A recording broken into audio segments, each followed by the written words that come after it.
I chose to have my daughter. I know that I'm self-employed, and I knew like I never had maternity leave. I was working the day after I had her. Oh my gosh. Hosting business. I love my job.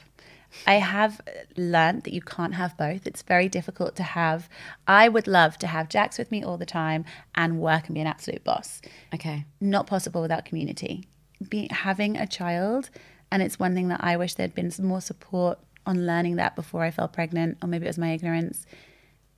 If you don't have a community around you, having other ambitions outside having your child is really, really difficult, because obviously you've got to care for this child.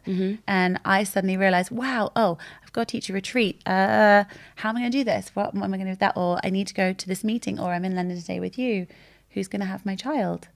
It's really difficult if you don't have that support. So kind of understanding what your network is going to be like before you have your child is, I think it can save a lot of heartbreak for a lot of people. And my husband is the most incredible partner in the world. We are a tag team. We're the ultimate team. And we are literally 50-50 split, and he will understand me sharing this. He is such an incredible dad. But even he, when my daughter has been unwell, has been like, "You're going to go pick her up?" I'm like, "Why would I go pick her up? You're the mum." And even he would be like, "I've just heard myself say that." Yeah. And I realized that's not correct. But he grew up with that. Exactly. I grew up with that. So you have all these moments, you go, of course, I can go pick her up. But you could equally, we're both doing the same work. We've got the same like obligations and commitments. But it falls on the mum in so many different ways. And it's fine if you're happy with it. But if it's something that you need to change, it's having that open conversation with your partner and the people around you. I think the narrative that's really difficult, and you've just literally nailed it on the head there, is we've all grown up with that. Yeah, so of course. Whenever I say to my boyfriend, "Can you help me?" It's, "Can you help me? Can you help me?" Yeah. It's not, "Shall we make dinner?" Yeah. Can you help me make dinner? Yeah. And I really try to change that narrative now. I'm like, "Shall we make dinner?" And he's like, "Okay." And when he comes around now, he's great. He's like always from the beginning being like, no hate to the partners. No hate to the partners. But he's always been great, because when he comes around, he's like, "Should I help you?" Whatever, da da da da. And he's never someone who like, I'll be doing something and he'll be sitting watching TV. There are times where he'll be working and I'll be cooking, and times where he'll be cooking and I'll be working. We don't live together, by the way. This is like when we go to each other's houses. But it's still a narrative that I feel really guilty about. Said, for example, when your husband says to you, is it your partner or your husband? Yeah, husband. Your husband, yeah. When your partner too, I don't mind. Yeah. So when your husband says to you, "Are you going to go pick her up?" I think because you're the mum. Yeah. People don't talk about, you'll probably have guilt in that moment for being like, "I am the mum." Yeah. And he's probably just realized in his mind what he said. So you, as women, I feel we're conflicted. And you want both. I want both. I want to be able to go pick her up. Yeah. But I also have my business. This is where the guilt comes in. Yeah. Like there is not a minute that I actually want to be apart from her. I do. I need the space. But as soon as I'm apart from her, I want to be with her. It does. Again, it's like your heart walking around. But you want all the things that you grow up and you find your job. And then weirdly, as women, I feel like we find the job that we want probably like 20s, mid-20s. And then there's discussion of children. And it's like the discussion of children happens right at the point that we might actually finally be getting to where we want to with our careers.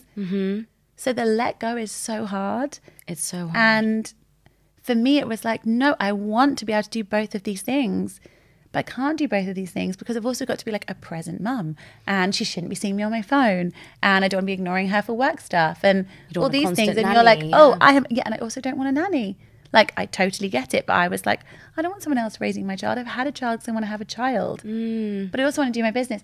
You can't do it all. You can't. You have to pick your battles and be like, okay, when I'm with her, I'm going to be the most present that I can be. Yeah. When I'm not with her, I'm going to work my arse off. And there's such a judgment. All you can do. Yeah, there is huge judgment. I do feel like it's changed quite a lot. Okay. But it is funny because I went to teach a retreat when Jax was maybe 3 months old. Now looking back, I wouldn't have done that. But I was in a phase where I was like, I'm working and I can do all these things. But the amount of stigma that I got for doing it from people, even my own parents were like, oh, you shouldn't be going. Like, you got to be a mum. And I was like, I have had this retreat booked. These people have paid for it. I can't let any of these people down. It's my business. It's what I've got to do. How long were you gone for? I was gone for 2 weeks. And it was horrendous because I was breastfeeding and I was like I was doing a trek up Machu Picchu with a load of women, but all male Sherpas. And I Oh my was God. trying to, I took like her teddy and a blanket and was trying to pump while away from her the whole 2 weeks. I was like walking around, like walking up the hills with the hacker, like on my boob, and the LV and the LV died because I didn't have anywhere to charge it. And I was just, I just remember everyone else was asleep in their tents and I was like sitting there like, come on. And then being so heartbroken because obviously it was diminishing. And I was like, I shouldn't have done this, but you don't know that you shouldn't do things until after you've done them in a lot of cases. And I was like, I can do all of this. Stupid. I couldn't. And then when I came back and I picked up Jax and she was like, no thanks. Obviously she didn't say it, she's like 3 months. But that was basically what she did. Yeah. And then I then literally worked my ass off and got it back to have that back with her. But the mental toll that took on me was not worth. I sacrificed a really amazing time with my daughter for my work. But everyone goes through that. You just have to learn afterwards. And I think we are sold this dream that you can have it all. I still believe you can have it all. I'm like, I'm going to work really hard now. So when I have kids, I'll wake up at 4 and then I'll do this from 4 till 6. And then the kid will wake up at 6 and then I'll spend that time with them. And then they'll go to nursery. And while they're at nursery, I'll do this, and this. Babe, you just described my day. That's literally what I do. I go to the gym at 5:30 in the morning. I come back just before she wakes up at 7 and she walks through the door. I'm with her. Then she goes to nursery. I work my ass off and then I come back. But then you burn out. I was just going to say, I can't control my lifestyle right now. No, I am so tired and I am so stressed and I don't have a child. Yeah. And I'm like such a time blocker. I know we were talking about this before. I time block everything. So I'm like, I'll just time block my child into my life. And it doesn't work. And everyone I'm speaking to is like, you cannot have it all. No. And I've realized you actually cannot have it all. No, you can't have it all, but you can have the best of it. So now I'm like, I can't have it all. But my boundaries, that's where boundaries become really important. And I think we need to be taught that at school. Or there should be a course you have to take on before you have a child that teaches you these things. Because if I had understood boundaries, then I would be like, okay, so fine. Our jobs, they're 24 hours, aren't they? Social media doesn't have a deadline. But I would be like, no, I do have a deadline with my social media. Like, I'm going to stop. So now I'm like, I get up and I do my workout because that is for me. And I love that. I wish I could do it in the middle of the day, but we don't have that now. Yes. So I'll do it at that time. Then that period before she goes to nursery, that's me and her, and I'm not going to be on my phone. Nothing's going to distract.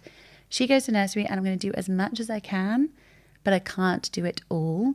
I can only do so much, and I have to call boundaries and be like, that's amazing, but it's just, I'm not going to do that right now.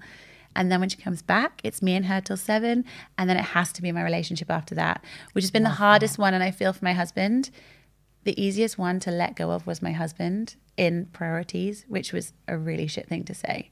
Yeah. Because it was like, oh, baby, job, okay, husband, dog. And it felt like the husband was, because he was there and in it and could see how hard I'm working, he was the easiest one to kind of let fall to the bottom. And then I was like, but hold on, she's going to grow up. My job, I'm going to move on from at some point. I'm going to retire and he will be gone. And all of this would have been worth nothing if I've lost the thing that created it all. So now the reminder is, and it's the hardest part, is holding onto your relationship when you have a child is really hard, but it has to be a priority. So it's like scheduled in. We schedule everything. Yeah, we schedule everything. It's not particularly sexy, but it's like the only way you can kind of do it for a while.